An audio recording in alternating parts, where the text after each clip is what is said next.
hello mga kabisnes, mga kapatid. Kapit po natin. Wala po akong maisipitan. Grabe po ang init dito. Dito po tayo ngayon sa Hypermart.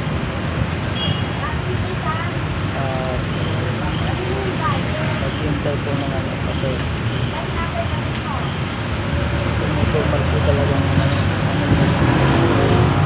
mga ano ba, mga tumutumal, walang biyay, walang pasayro siguro po dahil wala nga po yung iba nagsisuwel ng probinsya dahil mahal na araw nga po.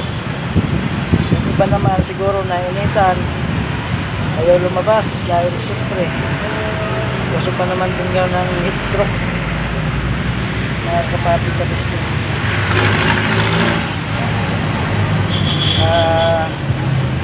Mga ka-business, kapatid, sana po patuloy niyo po akong suportahan sa aking munting YouTube channel. Hanggang doon po muna mga kapatid ka-business. Salamat po. God bless us. Bye bye.